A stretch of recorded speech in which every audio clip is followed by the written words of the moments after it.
नमस्ते प्यारे सखियों। मैं आपके लिए वो चंचुला का पाठ हमने सुनाया था, कैसे उसने अपने शिव पुराण में उसके अनुसार कैसे उसका मन परिवर्तित हुआ और कैसे उस कथा भगवान शिव की पूजा की और कैसे वो अपनी तप के प्रभाव से शिवलोक गई और माता पार्वती की सखी बनी। अब यहाँ पे आगे की कहानी ये है कि कैसे उस चंचुला ने अपने पति का उद्धार किया और उसको भी इतने उसने पाप किए थे, तो किस प्रकार उसने पति का उद्धार किया, उसके आगे के ये उसका पार्ट 2 है। तो आप लोग सुने और आप लोगों को भी इसके विषय में जानकारी हो जाएगी। तो शुरू करने से पहले चैनल को सब्सक्राइब जरूर कर दें, लाइक कर दें, कमेंट कर दें, बोलो जय माता दी। तो सुनिए आप, अब इसको हम पढ़ेंगे, थोड़ा सा अपने अर्थ में बताएंगे तो आप लोग भी सुनिएगा।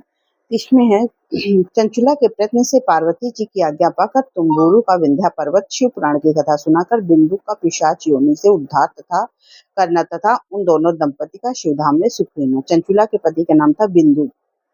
तो एक दिन परमानंद निवन चंचुला उमा देवी के पास जाकर प्रणाम किया और दोनों हाथ जोड़कर उनसे स्तुति करने लगी। गिरजानंदिनी स्कंद माता उमे, मनुष्यों ने सदा आपका सेवन किया है, समस्त सुखों को देने वाली शंभु प्रिय आप ब्रह्म स्वरूपिणी हैं। हे विष्णु और ब्रह्मा आदि देवताओं द्वारा शिव हैं, आप ही सगुणा और निर्गुणा हैं तथा आप ही सूक्ष्म सच्चिदानंद स्वरूपिणी हैं, आद्या प्रकृति हैं, आप ही संसार की सृष्टि पालन संहार करने तीनों गुणों का आश्रय आप हैं। सूत जी कहते हैं, जिसे सदगति प्राप्त हो चुकी है वह चंचुला इस प्रकार महेश्वर पत्नी उमा की स्तुति करके उनके सिर झुकाए चुप हो गए। उनके नेत्रों से प्रेम के आंसू उमड़ पड़े। तब करुणा से भरे हुए शंकर प्रिय भक्त वत्सला पार्वती देवी ने चंचुला को संबोधित करे बड़े प्रेम से इस प्रकार कहा, सखी चंचुले सुंदरी, मैं तुम्हारी की हुई स्तुति से बहुत प्रसन्न हूँ। बोलो क्या वर मांगती हो? तुम्हारे लिए मुझे कुछ भी अदे नहीं, मैं तुमको सब कुछ दे सकती हूँ, तुम मेरी प्रिय सखी हो। चंचुला बोले, निष्पाप गिरिजा कुमारी, मेरे पति बिंदु किस समय कहाँ है? जो उस जन्म में मेरे पति थे, तो मैं तो तब करके इसमें, तो उस जन्म के पति मेरे कहाँ हैं? उनकी क्या गति हुई है यह मैं ही नहीं जानती। करुणामयी दीनवत्सले, मैं अपने उन पति देव जिस प्रकार संयुक्त हो सकूं वैसा ही उपाय कीजिए। और क्योंकि महेश महादेवी मेरे पति एक शूद्र जाति वैश्या के प्रति आसक्त थे और पाप में डूबे रहते थे, उनकी मृत्यु मुझसे पहले ही हो गई थी। न जाने वे किस योनि में भटक रहे होंगे, किस गति को प्राप्त। गिरजा बोली, बेटा तुम्हारा बिंदुक नाम वाला पति बड़ा पापी था, उसका अंतःकरण बहुत ही दूषित था।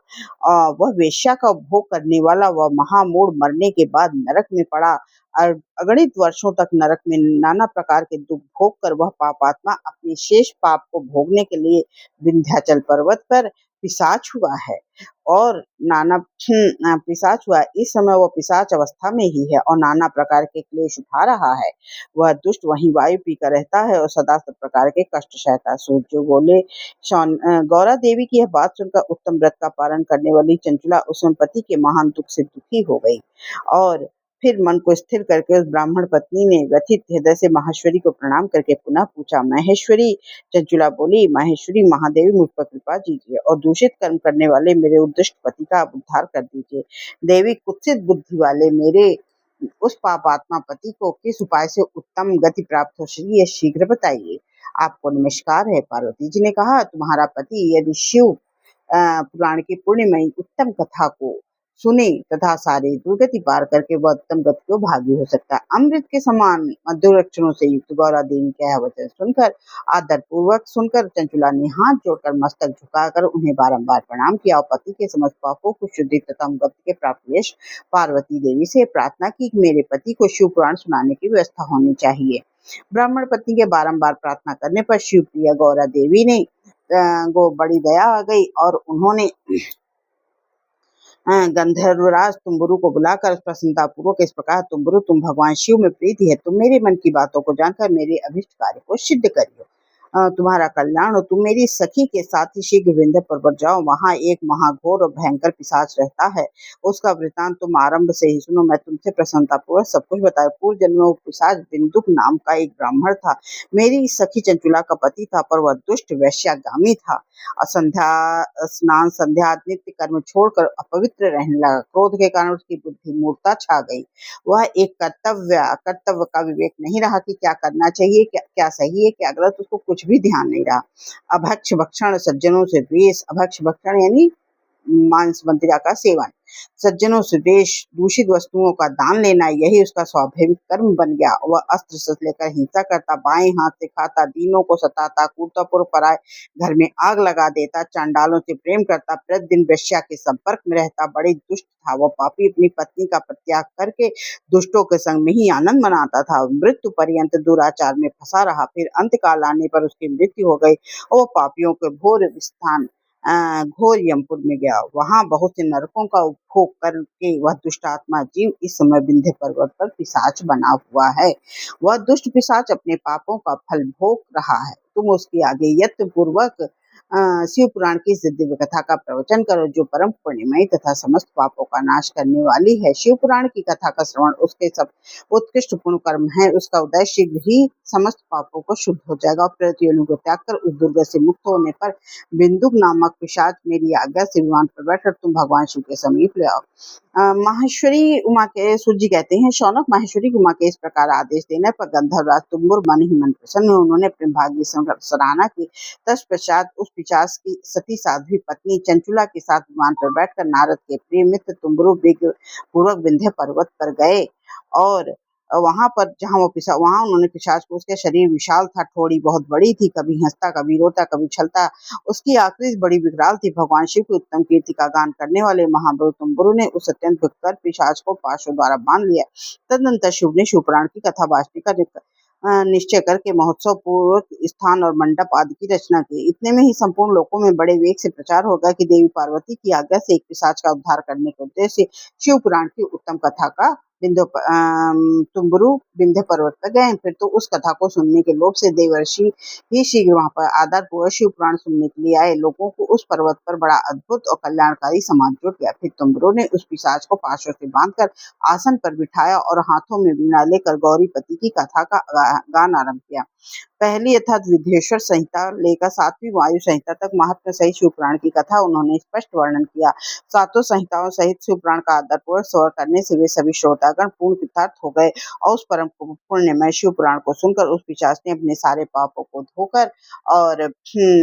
धोकर उस पैशाचिक शरीर को त्याग दिया। फिर तो शीघ्र उसका रूप दिव्य हो गया, अंग कांति गौण के हो गए, शरीर पर श्वेत वस्त्र था, सब प्रकार से पुरुषोचित आभूषण उसके अंगों से उद्भाषित करने लगे। वह त्रिनेत्रधारी चंद्रशेखर रूप हो गया। इस प्रकार दिव्य देहधारी होकर श्रीमान बिंदुक अपनी प्राण वल्लभा चंचुला के साथ स्वयं भी पार्वती भगवान शिव का गुणगान करने लगे। उसकी स्त्री को इस प्रकार दिव्य रूप से सुशोभित देख वे सभी देवर्षि बड़े विस्मित हुए। उनका चिंत परमांश पूर्ण हो गया कि भगवान महेश्वर का यह अद्भुत चरित्र सुनकर वे सभी श्रोता परम कृतार्थ हुए। प्रेम पूर्वक शिव जी का यशगान करते हुए अपने अपने धाम को चले गए। दिव्य रूपधारी श्रीमान बिंदुक वे सुंदर विमान पर अपनी प्रियतमा के साथ बैठकर सुखपूर्वक आकाश में स्थित हो बड़ी शोभा पाने लगा।